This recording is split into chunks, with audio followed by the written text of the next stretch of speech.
Everybody, good morning. Welcome to this month's webinar. Apologies for a couple of minutes delay there. We had a slight technical hiccup, and that's life, unfortunately, with online technology. So welcome. I can see we've already got 40 people joined us today. We have a great panel lined up to discuss our session, which is how can we help exhibitors get best return from online events. We've chosen this because I think it remains one of our biggest challenges when we're running online events. Is how do we create ROI for exhibitors on platforms which sometimes make that a real struggle. With us today we have four experts in their field, and they are going to be brought together by the wonderful Clare Forestier. Good morning, Clare. Thank you for joining us. Good morning. Good morning, Rob. How are you? I'm very well, thank you. We've been very lucky in Bristol the last couple of days because we've had beautiful weather. I'm very fortunate that you have given us your time again, Clare, to support us in facilitating and yet another webinar for us, so thank you. So for those who haven't met Clare before, Clare comes to us from a background of 20 years as a reporter, both for BBC and UK commercial stations. She now runs her own business, which is Speak Up event hosting and communications. She's worked for very, very many different blue chip organizations, including KPMG, PwC, Hewlett Packard, IBM, to name but a few, and of course the beast that is Brighton. So I'm going to stop there and just say thank you very much for joining us, Clare. What are you looking forward to most about today's session? It's just a really interesting group. So there's quite a lot of strong opinions, which is great, which I love, because then we get really into the nitty gritty. And also we're at such an exciting time in events and how things are changing and moving into the future. And I think it's a very positive conversation that we're going to have today, because while we will discuss, of course, the big challenges, there's a way forward. And that's what I'm excited about. I got a sense in rehearsals yesterday, as I usually do when we put the panel together, that it's going to be a very dynamic and interesting conversation. And I'm going to hand over to you now, Clare, to lead that, and I will see you again, everyone, at the end. Thanks ever so much. No worries. Thank you, Rob. So hi, everybody. Yes. So in case you hadn't realised, we're using Zoom and the session's being recorded. It's going to be available online early next week. If you've got a question for the panel, please can you submit it using the Q&A button at the bottom of your screens, and we will endeavour to get through as many questions as possible. If you've seen that someone else has already asked the question, you can just upvote on it using the upvote tool, and then we'll see how many of you really care. The chat function obviously is available. Please use that too for general comments and to say hi, but try and put your questions in the Q&A. Now I'm going to introduce everybody really and find out a little bit more about them. So the first panelist we are going to be talking to is Gavin Newman. He is hopefully going to turn everything on now so we can see him. And he is a leading specialist in virtual events. He's the CEO at Ivent, and he's a lecturer on digital event solutions as well. Hi there, Gavin. Morning, everybody. Good morning. Morning. So tell us, I suppose, what do you think the biggest challenge in online exhibitions is? Sure. Just to give you a little bit of sort of context of where I sit in this whole thing is Ivent started 11 years ago and was founded by myself. Fast forward to today, we have, by the time Christmas Day comes, I think we would have delivered 2,000 virtual events. So it's been a fairly hectic year. I made a prediction actually back in when the madness of COVID struck us about what was going to happen, and I think that's been borne out. The prediction was, when this tsunami of inquiries came in, give you some context, we were a company 10 years getting 35 fantastic high quality inquiries a month. When the COVID hit and we went into lockdown, we got over 1,250 inquiries in a 4-week period. Today we are over 16,000 inquiries since March. So that gives you the dimensions. When I used to write that on email, people said, I think you've added a couple of extra zeros in there. It was like, nope, that's the reality of it. My prediction was that People with some software would bend it to try and create virtual event platforms, and people without that would just invent virtual event platforms. What's happened was, my prediction was that it would actually put a bit of a sour taste in regular event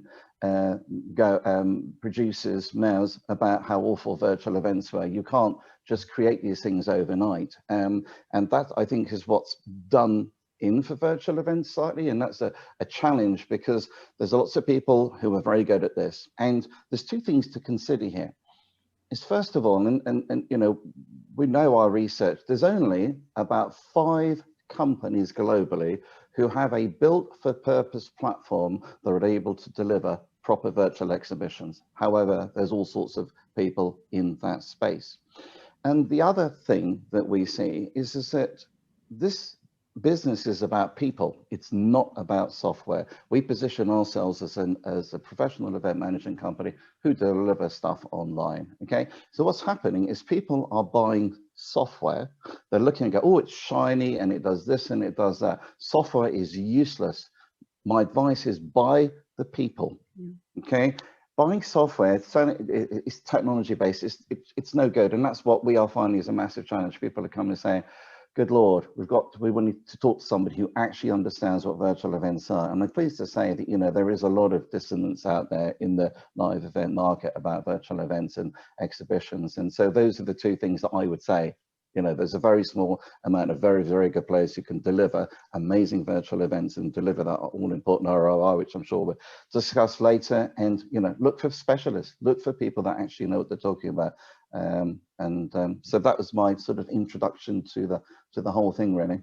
No, it's a really, really interesting point, because as you say, the marketplace just became crowded with all sorts of people immediately calling themselves an expert overnight. And for the clients out there, they didn't almost know who to turn to. And Absolutely, yeah. All the pretenders to the throne that will hopefully disappear now, and the organised and efficient and those who know what they're doing will stay. Brilliant. Thank you. Looking forward to hearing what you have to say. Okay. So our next guest is the journalist Martin Fullard, who's the editor of Conference News, and he's an editorial director at MASH Media. Martin is really a leading figure in advocating for the UK events industry. He's appeared on just this year at BBC, LBC, CNN and other national titles doing just that. So welcome, Martin. I suppose it's fair to ask you too, what do you think the biggest challenge is? You've got a pretty overall picture of the whole industry, but particularly in online exhibitions. Yeah, and I think one of the biggest challenges we've got is that of experience. At the end of the day, that is what we're sort of doing here. As an industry, we create experiences. And while, you know, I absolutely support the idea that online events, online exhibition, the virtual exhibition, whatever vernacular we choose to use has a place, we can talk about generating ROI and giving exhibitors what they want. But if we're not generating or creating the right experience for our visitors, for our guests, for our delegates, then our exhibitors are going to get the knock-on effect as well. We've got to make sure that they are happy. The visitors are actually getting something that matters, that something means emotional to them. And I think that's where I wouldn't say it's fallen down, but because I still think it's quite an immature marketplace. There are experts who have been around the game for quite a while. You know, listening to Gavin here, he's been at it for 11 years. So there is expertise out there, but it hasn't been on the mainstream. People are still trying to find their feet. When we talk about experience, we're talking about you will need to replicate the day out at Excel, the day out at Olympia or NEC or wherever it is, and the senses that really drive the buzz of that experience. Is it the same experience if it's just you and the webcam? Because for me, I've done hundreds of these roundtables discussions this year, and it's always through the same webcam. The experience is the same, just the conversation is different. So that's where I think I'd like to see the virtual event community try to drive forward a little bit more creative thinking, I guess. Oh, okay. Yeah, no, it's a very good point, because maybe it's about not creating the same experience, because that's almost impossible, but a different experience, but that's just as enjoyable. Okay, brilliant. Well, I look forward to hearing more of what you've got to say as well. Amanda Helm is our next panelist. She works as a corporate relations specialist for a number of different societies, and she's been working in the events industry for over 20 years, and particularly on the sponsorship side for the last half of her career. Hi, Amanda. Hello, everybody. So for you, what do you see as the biggest challenge? in online virtual exhibitions? Thanks. Yeah, well, I would echo what's already been said, absolutely. My sort of main experience over the last 10 years has been working in medical conferences and specialising in the sponsorship. And so obviously that's quite a regulated area, and it does limit quite a lot what sponsors can do at physical and virtual conferences. And I don't think the regulations for the virtual world have quite caught up yet, so they're quite risk averse. But for me, I think the way that the industry has moved to convert their content and conferences online has been amazing. Everybody in the industry has adapted so well and so quickly, and it's been fantastic to see. And for me, it's something that's really needed to happen for a long time. So I think, first of all, I think that's fantastic. And I think that the adaptation and development of virtual conferencing will continue, but at a faster pace now. I think we're still at the beginning of the process. So I think, like, as Martin said, it's a fairly immature area at the moment. So I think there is still some development to be done. And I think the biggest sort of challenges really are trying to deliver meaningful engagement and networking for sponsors, delegates, and everybody involved. That seems to me to be the hardest thing to crack. And I wonder sometimes if we should be just trying to replicate what happens in a physical environment to an online environment, or do we just need to think about that completely differently? And the experiential side of things as well, I completely agree with you, Martin. But I do think that, as I said, we're at the beginning of this process, and as an industry, we will get together, and our collective creativity and experience will really, really go towards developing that and just cracking that nut, I think. Okay, thank you. It's so interesting to hear where you're going to come from, and there was some alignment there. So, but I'm sure there's going to be some bits when you don't all agree, which is great, because that we get a really good viewpoint. And of course, I mustn't forget Guy Timson is the MD of Channel Force, which is a sales team management and lead generation business. And he's the co-owner of the event training company, working with Rob, who you've obviously already met, on an ad hoc basis. And he also runs the sponsorship for next year's Bristol Balloon Fiesta, which will go ahead, I'm sure. Guy has also asked me to point out that he isn't growing the moustache for a bet, but as part of Movember. And the link will appear in the chat on some stage. So over to you, Kai. Tell us what you think your biggest challenge in online exhibitions is. Good morning, everyone. Yeah, I think the biggest challenge isn't necessarily to do with online exhibitions. It's to do with potentially the decision-making process that a lot of event organisers and a lot of companies are going through at the moment as to whether they potentially go with an online exhibition. We've had news recently that there are some big companies ploughing ahead and going with online exhibitions into Q2 for next year to be certain events going on, or whether they, if you like, hold muster and just hang on and see whether they're going to go back into the live event mode, and what knock-on effect this will have on venues and on the online side. So for me, the bigger picture is there's a bit of confusion, obviously, with the news yesterday about the tier system. There's a bit of confusion now as to whether to go ahead and start getting back into live, or whether to throw in to online side as well. And I think that's just part of the uncertainty that it is around altogether at the moment.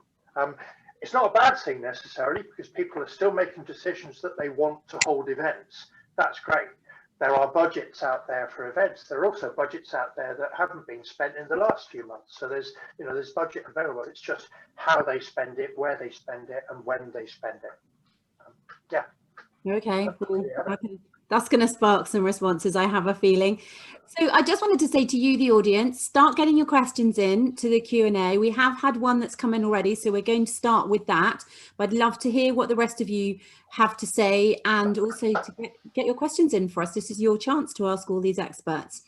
So the first question that we have, everybody, is, it's a good one, actually, because it's For the small, generally they are, booth exhibitors at a live event, how are you going to transition these organisations, these kind of things, to virtual exhibitions? You know, a lot of these people may be on a low budget, they don't have the means or the manpower to man a virtual booth, a virtual booth even.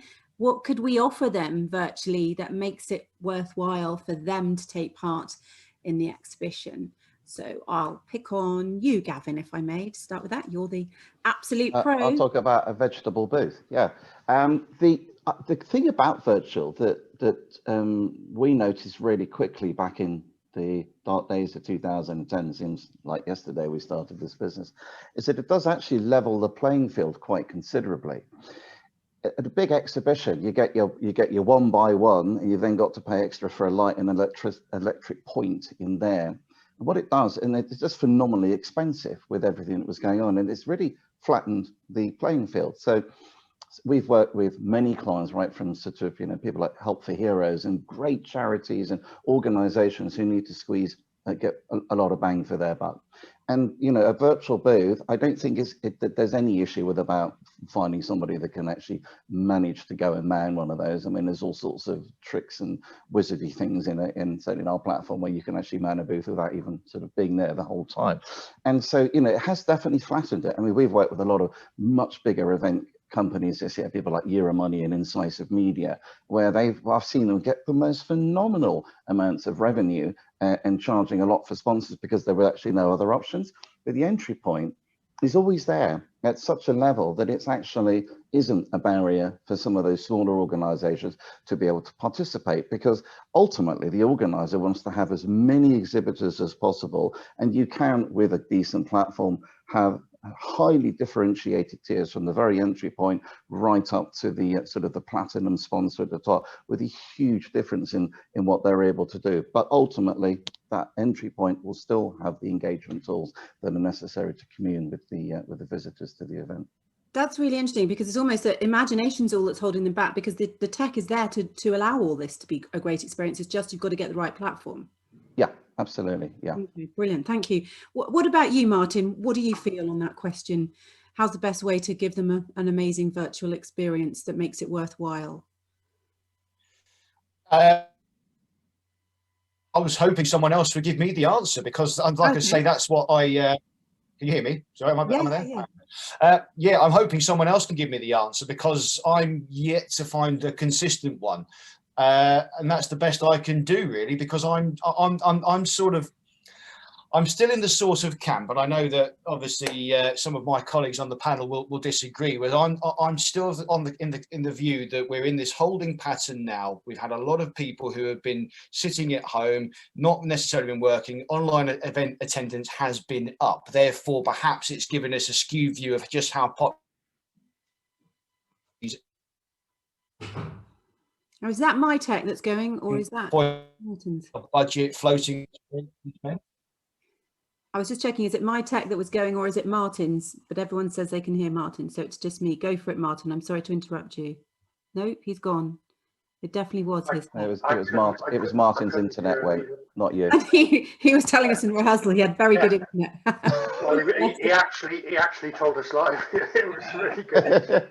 I'll actually pick up, if I may, on it as well, and to say it is. I totally agree with Gavin in the fact that it is getting people to imagine what they can do. When I used to work back in the day for a company some of you might remember called Blenheim Exhibitions, which became Miller Freeman and all sorts back literally 25 years ago, you would go out to see a potential exhibitor.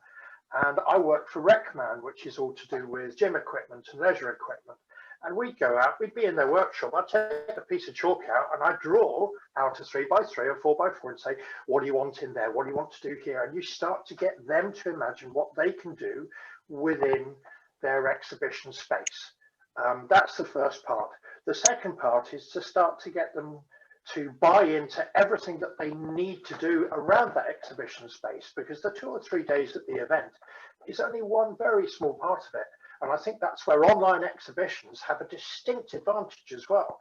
You've got a far bigger potential online marketing lead up to them You've got far more promotional opportunities, and also you've got a far longer tail afterwards as well, because you've still got all of the experiential stuff that you've put together around the exhibition that you can then use. Imagine if you're at a live exhibition and people have their screens and everything showing their websites and everything like this.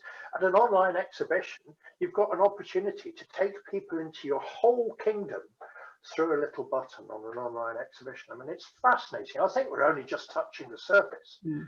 You know, I think, you know, kind of like apps and all the software like Gavin has is, you know, going to be incredible in the lead up and in the future to this, to making sure.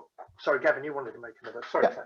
What I wanted to say, if you don't mind, just for 10 seconds, I think that the biggest problem, and I think Martin is one of those people, is people think they're trying to recreate what happens in the live world. Go, let's just put it in there.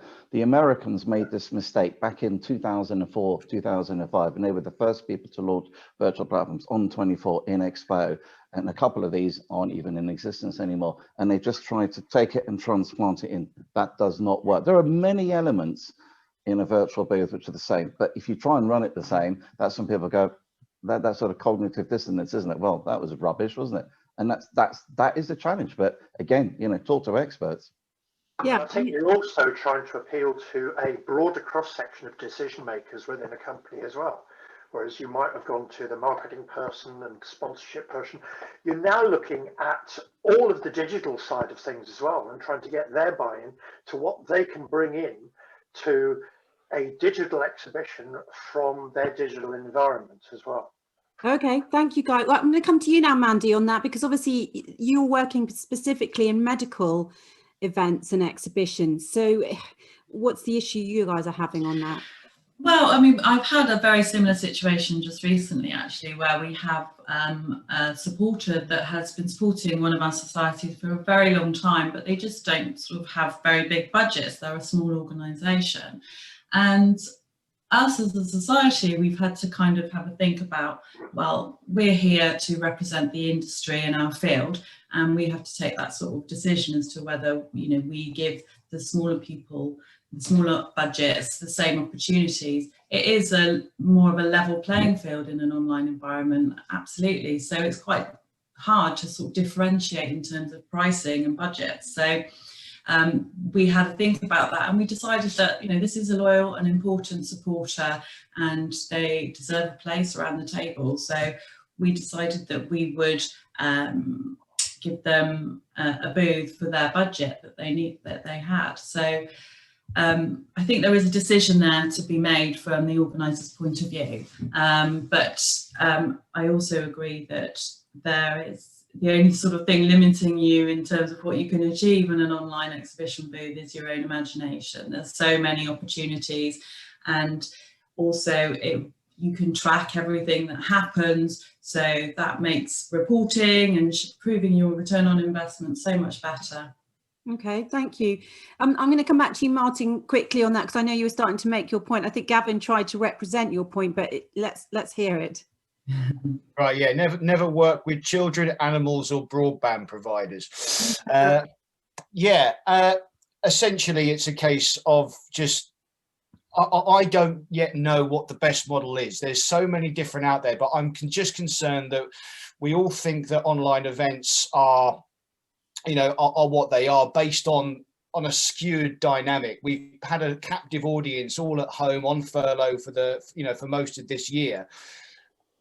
Like I said, Guy made the interesting point that there's a lot of budget still floating around to be spent in 2021, and it will be genuinely interesting to see where that sort of goes. There is certainly a groundswell of live, but I suppose people are still going to be risk averse. Certainly Q1 out the window, I think we can all agree on that. Q2 is going to be interesting, but certainly anecdotally, Q3, we've started to see a lot of events say, yes, we're coming back to live. There's the message out there is we're coming back, you know, we are returning, we're engaging our owners, we're coming back to you, we want you back as well. And I just wonder, or I worry that the online platform is just a functional tool to keep us going, a bridging gap until we return to live. live. But like I say, with all the budget that's still floating around, it will be interesting to see if people do go that way. Visit Britain this week announced that they'll be going online for their exhibition in March. So that would be an interesting one to watch. But I'm just going to wait and see if this is going to have a more long-term impact for the industry. Okay, no, thank you very much. Well, it kind of links to the next question. We've been asked this in a number of different ways from other people, which is, okay, great. So you can make all these awesome, incredible booths on the expos, but how do you actually drive people there? Because they're actually saying it's getting the delegates to engage, either because they might be interested in the educational things, but they are struggling to get them there. And then the other option is, of course, when people would often visit these places on a real exhibition, they would be doing it when they're going for a break and so on. Whereas here, a lot of people, well, here on virtual, a lot of people are inclined to go, great, webcam break during the break, I'm going to go off and get a cup of tea and not visit the booths. So that's the problem. Is it a case of, well, just get the booths a lot better using all the wizardry that Gavin talked about? Or what else do we have to do to change that mindset? Big question, sorry. I'll go around the other way. Martin, any ideas? Yeah, it comes back to what I was saying earlier on about, you know, the experience and the engagement, and it would require someone more qualified than me to understand how to do that. Because you're right, I think I'm a bit old-fashioned when it surprisingly when it comes to things like on demand, and I think that's what the sort of virtual event sort of is. I don't think you get the same chance encounters. So like when you're sitting at home watching TV, I can go on Netflix or the iPlayer and I can decide exactly what I want to watch. Oh, I like that already. I'm already in my echo chamber. I'm not expanding my mind. I'm not stumbling across things by chance like I would be if I was scrolling through the TV channels and decided I wanted to watch Michael Portillo in a pastel jacket ride a train to India or something. That might interest me. I don't know. And I think when you're walking around the live setting, you stumble across an exhibition stand or a brand or a company you haven't met before, and it piques your interest, and you pop in, you learn more. In the online setting, in my experience, I've not had that same engagement. I have to know where I'm going in advance. I have to do my pre-research. I'm not saying that's right or wrong. I'm just saying I'm not conditioned to that. And I wonder how many other people are too. How are we teaching people or engaging with people that there is a different way to actually navigate the event? Fair enough. Okay. What about you, Mandy? What would your ideas be? I think this has been one of the hardest things for us to address, actually, is in the organisations I work with, particularly with the pharmaceutical industry sponsors, because there's not a lot they can do on their booths because of the regulations, and they're also very risk averse as well. So it's been really difficult. I think one of the questioners mentioned that what people are after is the content and the educational content. So perhaps there's a way of providing some educational content on each of the booths. Practically speaking, we were looking at providing links to abstracts and programme information on some of our biggest sponsor booths, something like that. And maybe some reprints or information data about their products or about some of the discussions that are happening in the programme. So these are sort of some of the ideas floating around at our end.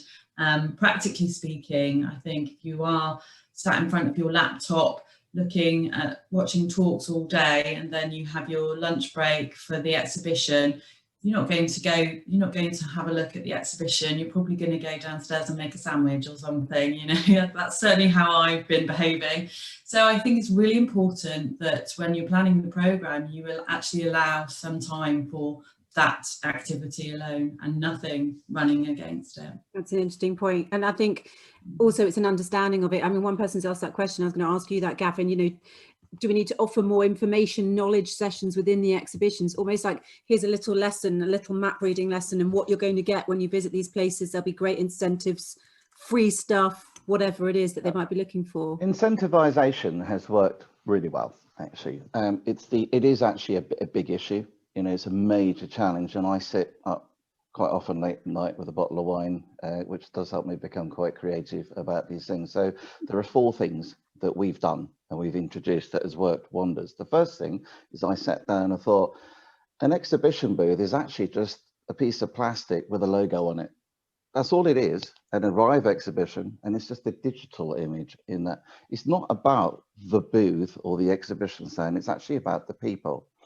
So what we did was we said, let's keep an exhibition hall with logos and great looking booths, but let's humanize that as well. So we then created like an exhibition hall that was actually the people who were manning the booths. So you went in and everybody who mans a booth, unless you put the Office Junior on it, you've got the best people to talk to about those products and services. They are specialists. So we built a thing where you had a picture, expertise.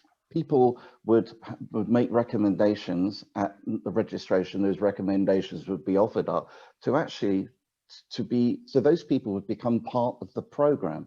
But we did that first off 2 years ago for a European company, and it was phenomenal how well that was. That's one of the things that we did. The second thing is that sponsors and exhibitors at a live event, they don't sit there and just eat the massive bowl of mint imperials that sort of sit on their booth. They go out and find people. So we've built tools that allow the exhibitors to go out, see who else is in there, see, actually, this is the advantage of virtual, see people that are registered but aren't even logged in, and actually to go and have conversation and actually pull them back into the booth in the networking spaces, in the presentations. And then we've got a little tool that can bring them back into there. The third thing in there is to make the exhibitors actually part of the event. There's something that Mandy was saying about, you know, putting it as part of the program. So we sort of link it in with the presentations, but why shouldn't they also become part of the speaker program? You sometimes have an issue with it and they're being massively objective because obviously they want to try and get brand names. And that's worked really well. And the massive piece of development that we're doing is again from feedback since COVID. And that is, we have people saying, look, your platform's great. What we're missing, I said, what's missing? And they said, you know, when you go to an event, and you have those sort of serendipitous, and this, I think Martin will probably chime in, those serendipitous meetings, moments, those opportunistic, hey, so we've put, I mean, this is not a sales pitch, I promise, we've put in a little tool so that you can actually see everybody's in there, what they do, what they're about, and actually one click, look, Gavin would just love to have a conversation. Straight away, you're then talking to that person like we are right now. And that is coming online in Q1. And we just think that we got it in chat, but do you think that actually face-to-face is what it's all about? So we're working really hard in how to drive that ROI into them. But if you get exhibitors that literally just sit on their booth all day, forget it. Once they start going out, they start to see some quite sexy numbers in terms of leads. So it's, yeah, and it is definitely, everyone is going to have to work harder and understand what they're doing. Go for it, Martin. Yeah, I was just going to ask to Gavin and maybe Guy as well. In the live setting of exhibitions and trade shows, I think off the top of my head, the statistic for follow-ups is about 20%. Only 20% of leads actually get followed up by exhibitors in a live setting, which is pretty poor, to be honest. Yeah. And you know, if you're spending money to exhibit, then more fool you if you're not going to follow up with the leads. I mean, for goodness sake. But I just wondered if you had any insight on the statistics for maybe, is there an increase in follow-ups through the online medium? 80%. Yeah. 80%. Wow. 80% is where we see it at, and that's purely because I'm the worst person, Martin, at an event, because what I do is I get my delegate badge and I go and I pop it away so that I don't get, and I take it out for the people I want to give it to.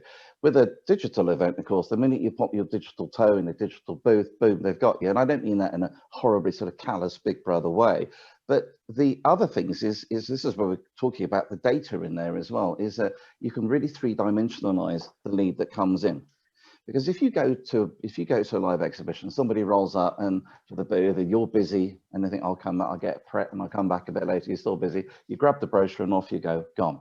In a digital event, of course, you come in, and you know the platform, well, certainly ours, you know, they go, what did they do? Did they look at it? Did they download it, or did they pop it in their event bag? And did they click through to my website? Did they watch that video? Which videos did they watch? So straight away, you're building up quite a nice three-dimensional image of that person, and therefore that lead is substantially better than just a business card, and which you have probably forgotten even the conversation you may well have had with the person.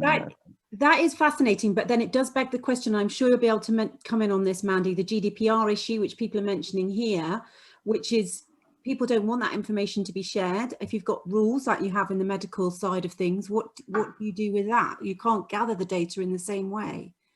Mandy, can I come to you on that? Yeah, I think it's difficult, and I'm not an expert on GDPR, but you would have to be careful. Yeah, and certainly for pharmaceutical companies, they're not, in some countries, and it's different by country, they're not allowed to actually approach people either. So that adds another dimension to things. But I think there is the thing to consider that if people do come to your booth, that they tend to be a much higher quality contact, so they are motivated to go there and they're genuinely interested in what you have to offer, say, and your information. So so I think there is that advantage to it, and I would assume that if someone came to our booth and asked for some information, then they would be happy for their details to be shared. And you would have to, I'm sure Gavin will say, that you have to have those permissions built into any processes. Okay, I'll come to you in a minute, Guy, but a couple of people commented here. So Paola Davis says, we've used our sponsor promo videos during a break, like an ad break, rather than the booths, incorporating them in the programme with the interview and the Q&A panel and things like that, which is easier to do in smaller sponsor numbers. And then somebody else, Helen Gregson says, we're exploring artificial intelligence for our next meeting to send details of sessions, companies and exhibitors that are more likely to be of interest to delegates on a personalised basis. But again, you've got to have had all that information in the first place. But coming to you on that, Guy, on that getting people to go into the booths and to look at the sponsors and to seek them out. There's a certain amount of pre-promotion, as there is with any event. There's a certain amount of, we've got to remember that the booth, it's just a gateway. It's a gateway into the personality of the company. So you've got to make that gateway as appealing as possible. Use of video as soon as you're going in with some sort of video around the theme that you're wanting to promote and project at that particular conference or exhibition as well is pretty vital. But I'd also pick up on the point one of the other guys made, where it's the capture of information, the capture of leads. I'd say, you know, if people who worked with me and for me were only following up on 20% of leads coming in from an exhibition, then they wouldn't be working with or for me for very long. And I think the 80% side of things is nearer the mark. Gavin's got it absolutely spot on there.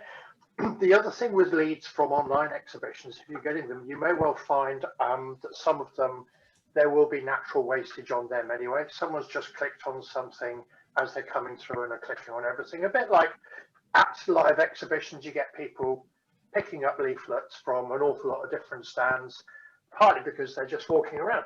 There's no harm with that, because that's kind of like, they'll look at them when they get back and they'll think, oh, I didn't get a chance to talk to them. And they will follow up and do that themselves, having not left any details. So I think it will be getting more and more scientific and more, I guess, imaginative as we go on, how we follow people up and the way we follow people up. Because there's always that, any exhibitor in the world will tell you there's that cringe moment when they have got their stand, they're on their first morning at the stand, they're talking to someone here, and one of their big targets, and you can see their badge, is walking past the back, past the person that they're talking to, and say, I really want to talk to them, and they're tracking them as they're going past. They're still trying to hold the attention of the person they're talking to as well. With this in mind, you know, the way that they can track them and the way that they can gather them in using various different online methods is, I guess it's a little bit more approachable, is what I'm trying to say. There's, you know, it's not unfriendly, an online environment.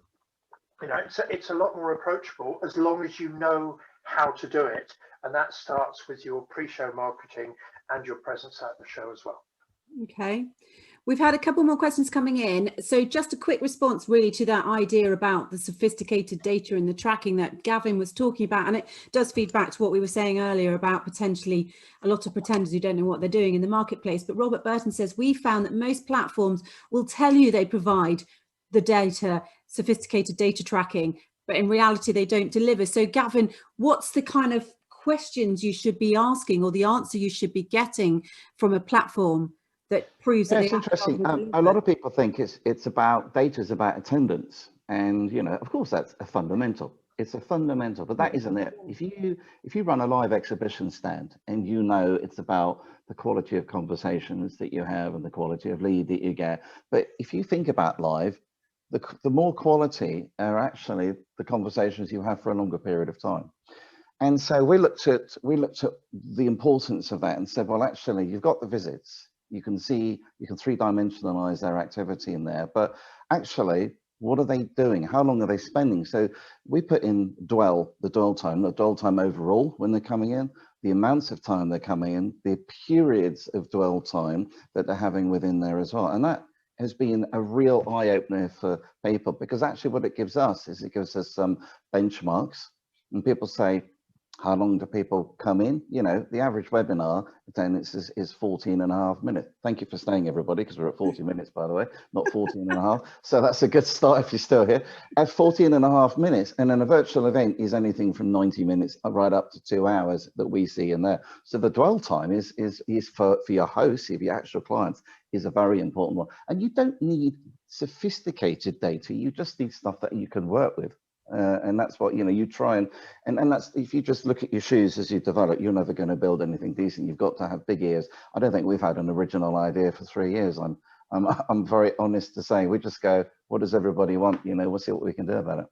Love it. I love this dwell time. This is going to be a phrase we're all going to. That's it. Better than pivot and unprecedented. Or my favorite. Martin loves that one. My favourite of the year is, I think you're on mute. Okay, so what's the panel's thoughts on gamification? Carla Fitzpatrick wants to know. Go with you, Guy. You go first. What do you think of gamification? In the right place, in the right scenario, it can really work as an entry point. It can really work as a promotional tool. It can also be deflecting and time consuming and use up people's dwell time, getting with the kids here, use up people's dwell time when they could be I guess concentrating on other things as well. I think there's a place for it, but I don't think it's the sort of thing that is a general cure-all. It is really like, for instance, if you were to have an online leisure exhibition, then there will be a certain amount of, gamification involved in some of the stands. I'm not sure how well the gamification side of things would work at a legal conference or at an accountancy conference. So there's a time and a place, I think. Thank you. Martin, obviously you cover a full remit, and how does gamification excite you or not? Well, Guy's just kind of hit the nail on the head, really. It very much does depend on your audience. And I've got, some case studies from years gone by. A well-known event tech provider was very much pushing gamification, and they had all different types of things where you, do quizzes and you get points for attending different sessions. This is perhaps more of a conference side rather than an exhibition side, but for the context, I suppose it doesn't matter. Like an event for stockbrokers who are highly competitive, it works because they're all kind of like stabbing away at their phones to get up the leaderboard. But if you can imagine a room full of John Majors with pie charts and things like that, you're just not going to have the same sort of enthusiasm. I think that what it does almost is it does sort of expose really what I think that the online event model comes up against. It's seen, I guess, as a far more transactional sort of event. You go there for that purpose. You don't just go to mill around like you would do at an exhibition. You go to a trade show, you might be there for 8 hours, but you might only actually do 1 hour of actual proper work talking to people. Fair enough. And I think, are you sort of wasting people's time by going down the gamification route? Because if I said, right, there's this exhibition trade show happening today, I've got an hour in my day that I want to speak to this person, that person, that person, I'm going to condense it. I'm not going to sit in front of my computer the whole day. Is gamification really necessary? I'm not sure. I don't know. Fair enough. Gavin, is it one of the bits of wizardry you have? Of course. But I definitely agree with Martin and Guy on here. I've seen, and I just look at the competitors. The leaderboard is just the most amount of nonsense in the world. It's just rubbish. And I'll tell you why. It's because it's irrelevant. It's totally irrelevant. You're just forcing people to do things to go up a leaderboard. It's great, you know, and I think for, you know, the people who are competitive, they like to see it, but it's irrelevant. The most effective thing that we've ever done and seen is the treasure hunt, because it can happen for the whole event. You know, we have 2-3 day events, and all we're doing is placing, and we got some very nice cheesy graphics of the treasure chest and the big fat key and all the rest of it. You're popping a clue into everybody's booths. Cheeky buggers, actually, what they do, I find, is they know who I am. They come in, they find me, and they PM me and say, "Oh, mate, give us a clue." And we're like, "What?" So, which just makes me laugh. But literally, a treasure. Go around, pick up the clues, create a word out of the anagram that's at the end, and bang in, win an iPad or whatever it is. Because what that does is people can do it at any point, rather than have this force. And we've got things like the Wheel of Fortune and all sorts of things like that. We've got, I think it's 800 games we got from a third-party supplier. Some of them are great, you know, and as Mark said, you know, you get the competitive ones in there. But we've seen that sort of treasure hunt work in environments where you think, they're the John Majors. What's wrong with John Major anyway? And they are the John Majors, and they still do it because it's sort of in the background. It's not massive, you know, in their face. John Major had hidden depths. Remember, Martin, Harry, etc. And then Edwina. There's more to him than we. I had a run with her on social media a month ago. Don't mention that. Don't mention. Oh, Edwina. you want to. I bet, yeah. Mandy, I can't see gamification being enormous at medical society conferences. Not really, mainly because of the regulations, and the treasure hunt, unfortunately, is out of the question as well. But I mean, generally speaking, I agree. I think we're all agreed on this about gamification. It can be nice for certain audiences, and it can help to drive traffic to stands. But really, does it achieve genuinely what you want? Does it achieve genuine engagement? And there's also spontaneous engagements and networking things. So yeah, the jury's out, I'm afraid, on that one. Okay, no, fair enough. There's a couple of good questions here. It's unfortunately from Anonymous, but it says, given the issues that we've talked about around on-site engagement, should the before and after elements of any exhibitor package be given a lot more consideration now than the on-site elements? Go for it, Guy. Purely and simply, yes. As you know, reflecting back on what I said earlier, you know, you have got so much more time to be able to pre-promote and have this longer tail following the event as well. You can use this time to build up a potential client's interest, whereas usually after an event, the first contact that he would have is the dreaded follow-up call. He or she would have is the dreaded follow-up call. "Oh, we saw you on your stand. What particular part were you interested?" You can use that follow-up as part of the overall marketing campaign for what you're trying to project and achieve throughout a much longer period.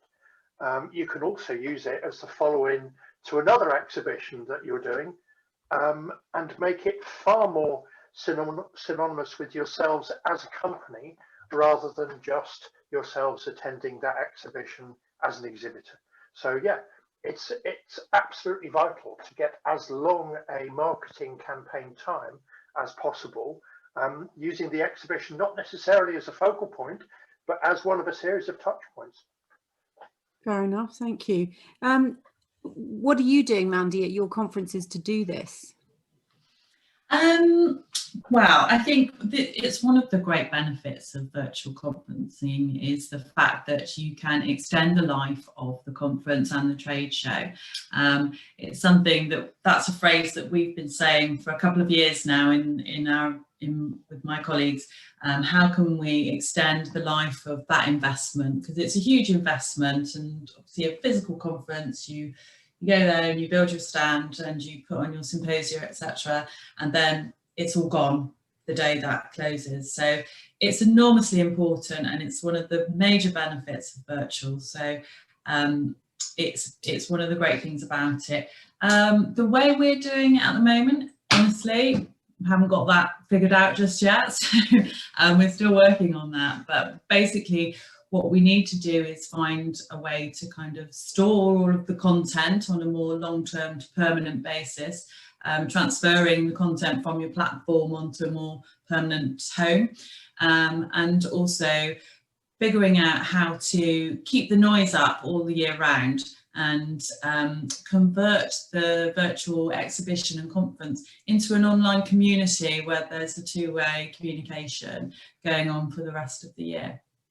All right, thank you. Well, a great question here, which I want you to talk about, Martin, because we haven't said this word yet, but as we move out of this situation and we can travel again, hybrid events likely to become more popular, according to Carla Fitzpatrick.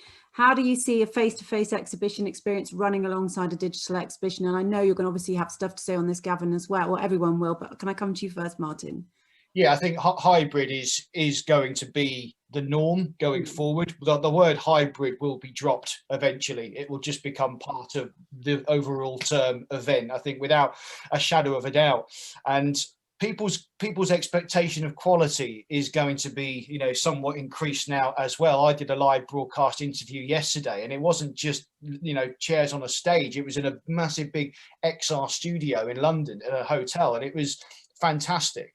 So this is going to have to factored into design, but it does sort of, it's almost daft to think that you could have now a live trade show with several hundred exhibitors in and no way for an online audience to actually get involved with it. I think that you have to have that. I'm not still fully sold on the online only. I'm still on the fence with that, but the hybrid element I can really get on board with. You would need a decent supporting software. You know, people can't always travel around, and particularly what with COVID now, yes, we're coming out, the light's at the end of the tunnel, vaccine on the way. We're told we'll have some semblance of normality by Easter or summer or whatever, but let's be realistic. When it comes to international travel, we've probably got a good couple of years at least before we have any hope of returning to normality. You know, this is a global problem.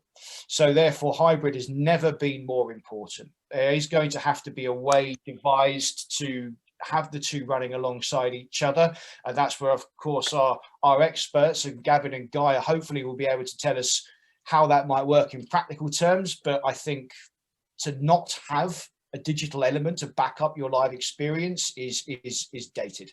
Seems bonkers, doesn't it? I think, yeah, I mean, I've heard that before. You know, we're no longer going to have all these pronouns and adjectives of virtual, hybrid and live. It's just going to be an event, and the assumption will be everything's included. But Gavin, for someone like you, obviously Ivent is very much a digital platform. How do you work in hybrid? What's your thoughts on it? Yeah, we got sort of three formats really. We have something called, which is weird because it's really not hybrid, but it is. It's something called Echo, and that's where the live event happens, and then the virtual event happens afterwards. We've been doing that for 10 years, huge success. The other one is Bookend, and what Bookend is coming to a question that you guys got involved in a bit earlier, was Bookend is you actually have the live event in the middle, but the virtual sits around it. So you amplify the live event with some exclusive content online. You then have the event, and then you can actually host all those meetings you couldn't make, the content meetings afterwards. Because Americans think on demand means you just leave it on demand. Rubbish. That you have a strategy for on demand. So when it comes to hybrid, this is what we've discovered already. We've run 3 massive hybrid events this year. Okay, there was Net Green Zero Festival. We did Climate Group with dear old Prince Charles streaming through our platform. That was a proud moment for my parents, I can tell you. And then we did another one recently as well. And what it is hybrid, as Martin will know, you guys will know.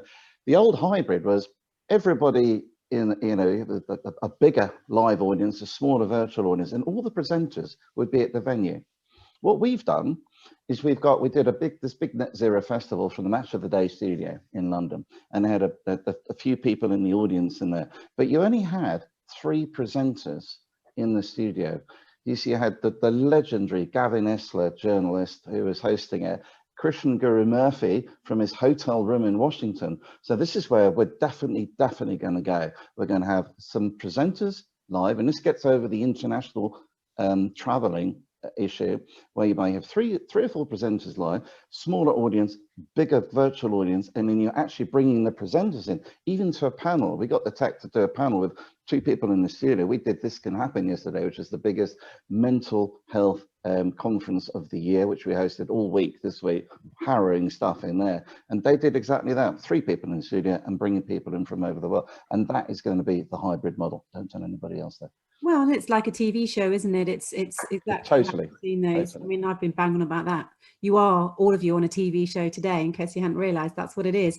Guy, what about you? We are running a little bit out of time, so we've got a couple more questions. Guy, where do you sort of feel on the hybrid? On the hybrid side, it echoes back to what one of the guys said earlier on about giving people a better experience when they're coming on as the audience. And if they're getting a better experience, you're going to be increasing the ROI for everyone concerned, exhibitors, sponsors, the lot.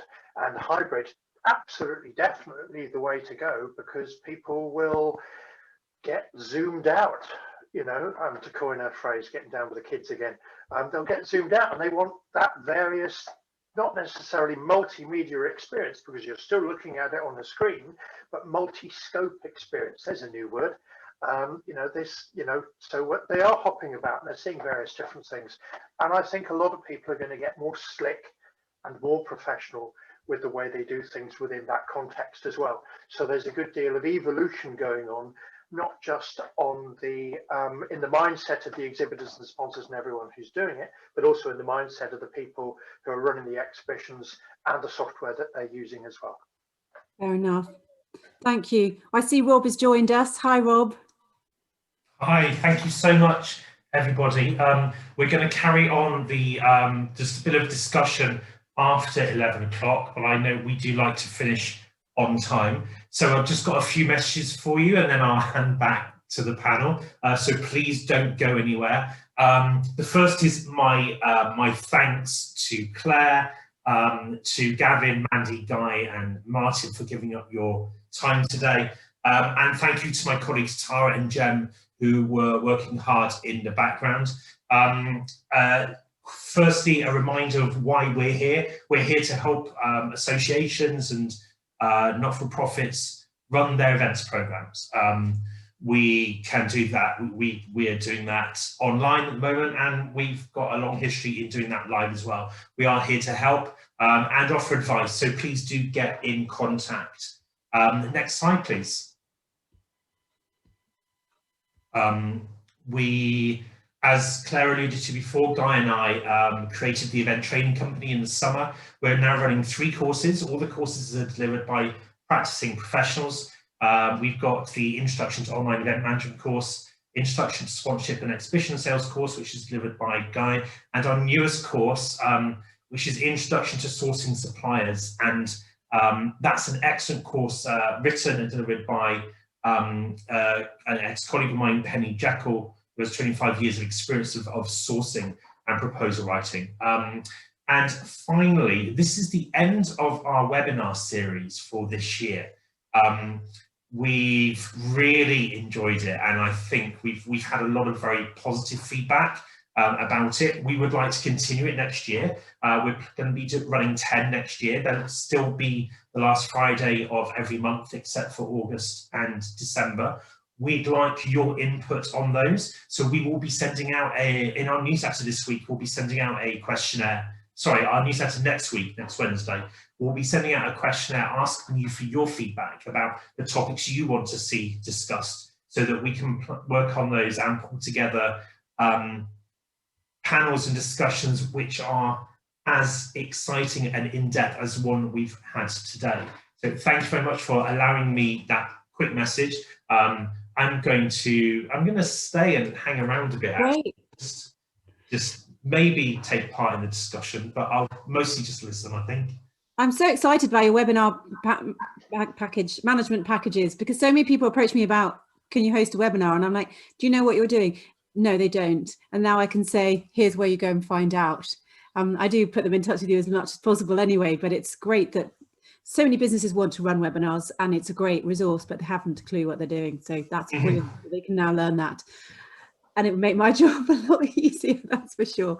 Thank you. Well, we've got a question here, Gavin, which I don't know how we can go with this, because obviously you would be sharing competitors, but would you be willing to share the big 5 providers with us, Chatham House rules assuming? I don't think that counts in a recorded webinar that's going out live. Apart from us. Apart from Ivent, who else? Well, these guys have been around for a while. So you've got people like On24, I mean, eye-watering money. They actually came out the virtual event market just before COVID. COVID happened, they went, oh, we're coming back. And I like On24. I think they've just an amazing brand, what they've done. You know, $120 million worth of webinars they deliver a year. They came back in the market. You had to have an account existing to work with them. Entry point package, $79,000. And then you've got people like Inexpo, who are now in Trado. They're part of the West Group. Very, very good product indeed, and they've been going longer than we have. You've got people like VFairs based over in the Middle East. We come up against them quite a bit, and they don't have their own streaming software. They just incorporate things like Zoom, but you know, they've got a very nice looking platform, and they deliver lots of great events. 6 Connects over in the US as well, and I guess that's probably something that's very similar to what we've got. So those are the people that we see as just got the complete package. You know, I'm not sure, you know, the level of specialism in there, but they've been going for a long time and they're still doing very, very well. And those have been my sort of choices. You've got some new players coming in like sort of Brella, who've done quite well. And of course, the massive success of Hopin. Hopin only started a year ago. They had 4 employees in February. They're now worth 2 billion because they raised 125 million in funding. It's very video-y based, but incredibly innovative how they've managed to do that. They don't have the full package, but they're doing phenomenally well. And I guess it's a case of depends what you want. And it comes back to that thing I said earlier, and I think Claire, you said it as well, that there's lots of people that come in. I think in the next year there'll be people go, actually this is quite difficult, and you'll see them slide out, etc. But you know, the market isn't crowded yet. No, and there's lots of people who've been making their own and holding fire till they get it right, rather than rushing it out. Okay, well look, we're almost at the end now, and I wanted to ask you all before you left, what's the key message? What's the one thing you want everyone to remember having come to this? I mean, people would have walked away with different opinions, but if you had to reinforce it now, what would you say? Martin, we're interested in what you have to say, because you have such a broad picture of the event industry, and you're talking to so many different people. What would you say is the most important thing people need to remember or think about? Make you laugh because I was bragging about my Wi-Fi before this session, and it's been nothing short of a disaster, and I missed the first half of your question. Sorry. That's a good way of saying I don't know what you're. I've missed it. Yeah, it's a good answer. And I think my wittering was actually trying to say, what do you think the most important thing people should take away from this is, from our chat today? Understand your objectives. If you're he's off again. I got again. You got again. Oh. I'm just going to type it into the chat box. Yeah. Okay. Yeah. Okay. Email the response. Email response. When he comes back, let's all freeze. Mandy, what about you? What have you? What do you think everybody should be thinking after this? I think it's about your mindset, really, and it's just you can't expect to have the same experience from a physical event in an online one. It's a different thing altogether, and so you should reset your mind and your expectations, and not just us as organisers or suppliers, but also delegates as well.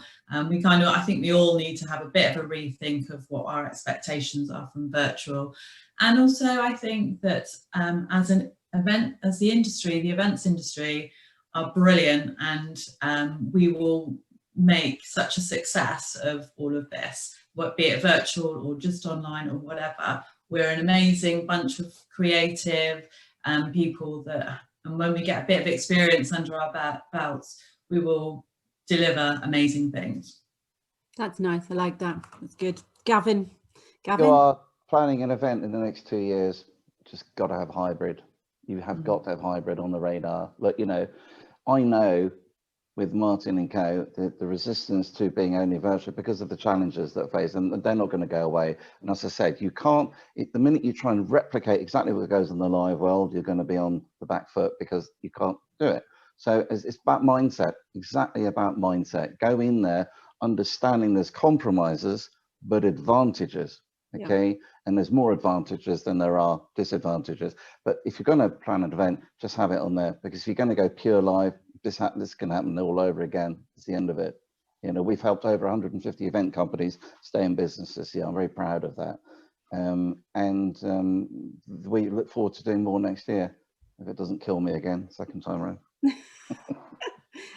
Guy, what's the key thing for you, do you think? The key message that I would both take away and give is be imaginative. Yeah. Be imaginative with your budgets at the start.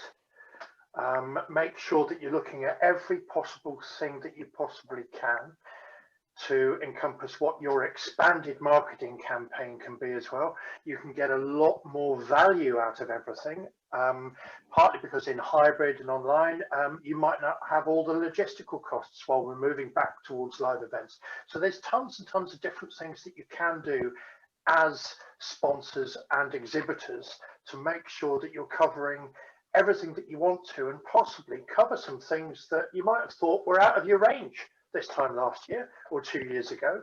So be imaginative and look broad at everything. Look broadly at everything. Martin, I don't think we can go back to you. You're still semi-frozen. Have you written something? No, not that I can see as yet. Have you written something?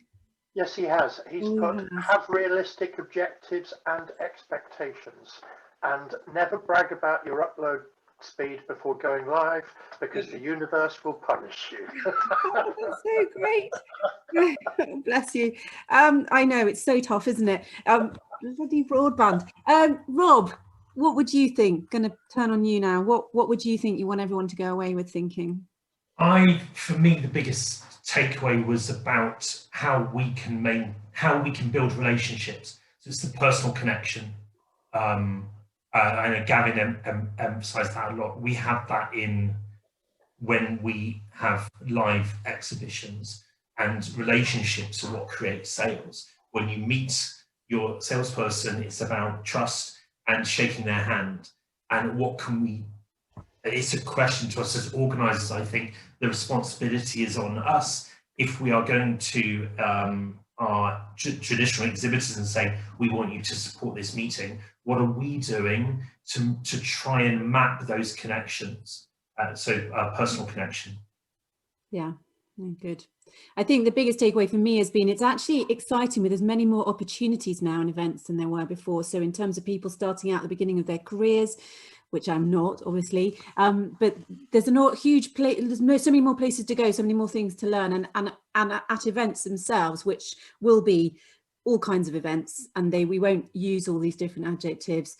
It's just so many more opportunities, so many more ways to go, so many more ways to sell to people, market to people, talk to people, and you guys have totally shown that today. Thank you so much. It's been absolutely fascinating. I've really enjoyed hosting it today. Well time. Don't forget well time. Thank you very much, everybody. Thank you, Gavin, Mandy, Guy, Martin, and especially Claire. And thank you to the audience for attending. We're going to finish now, and we will have a wonderful rest of year and enjoy your three-family Christmas as best you can. And we will see you again at the end of January. Thank you very much.